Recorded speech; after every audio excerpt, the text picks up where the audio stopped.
Bienvenue à tous. Commençons ce flash par l'actualité judiciaire. L'ex-première dame Simone Eyive Gbagbo, condamnée à 20 ans de prison pour atteinte à la sûreté nationale, trouble à l'ordre public et coalition de fonctionnaires pendant la crise post-électorale.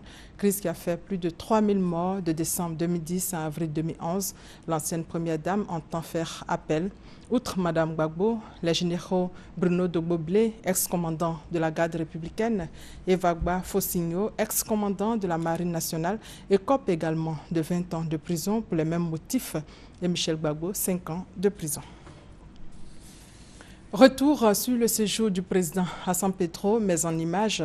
Le chef de l'État, après sa visite de 5 jours dans le Bassa-Sandra, a fait sa traditionnelle conférence bilan pour faire le point de sa tournée. Le président s'est aussi prononcé sur l'actualité sociopolitique. Nous y reviendrons. Dans l'actualité politique également, le RDR investit le président Alassane Ouattara le 22 mars. Les membres de la direction du RDR ont qualifié de positif le bilan du président Alassane Ouattara. En bref, également hier, à l'Assemblée nationale, 3 importantes lois ont été votées. Il s'agit de la loi sur la procédure pénale, de la loi sur le code pénal et de la loi concernant la défense et les forces armées de Côte d'Ivoire. Après le vote de ces lois, la première session extraordinaire de 2015 a pris fin. 3 lions, dont un mâle et 2 femelles, ont été officiellement présentés au public hier. Ils ont été réceptionnés par le ministre des Eaux et Forêts, Mathieu Babo-Daré, marquant ainsi le repeuplement du zoo d'Abidjan, tant annoncé. Le ministre des Eaux et Forêts a indiqué que les 3 félins, âgés seulement de 2 ans, ont été acquis par l'État ivoirien au montant de 50 millions de francs CFA. Regardez. Journée de lundi, au zoo d'Abidjan.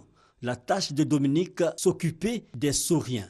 Ce sont les crocodiles, cette espèce précise, le faux gavial.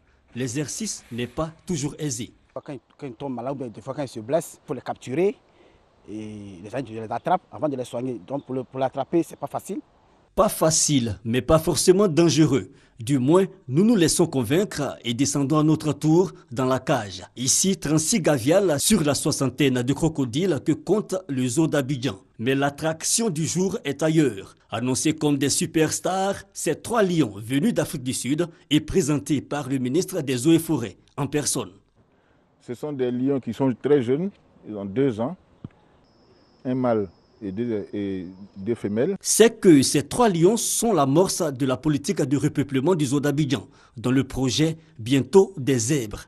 On a refait les infrastructures, on est en train de le repeupler. Et il y aura la deuxième partie où on aura un mini safari, où vous allez avoir toutes sortes d'animaux, des girafes et d'autres félins. En résumé, un zoo plus attractif, mais un problème, le site est à la réalité exiguë. Seulement 12 hectares exploitables sur les 20 qui auraient dû appartenir au zoo d'Abidjan. Il y a donc 7 à 8 hectares qui ont été squattés, qui normalement font partie du zoo. Si vous suivez mon regard, voilà le grand baobab qui est là-bas. Au-delà du zoo, au-delà du bitume, c'est la limite du zoo. Donc si vous regardez à gauche là-bas, il y a un quartier précaire qui fait partie du zoo.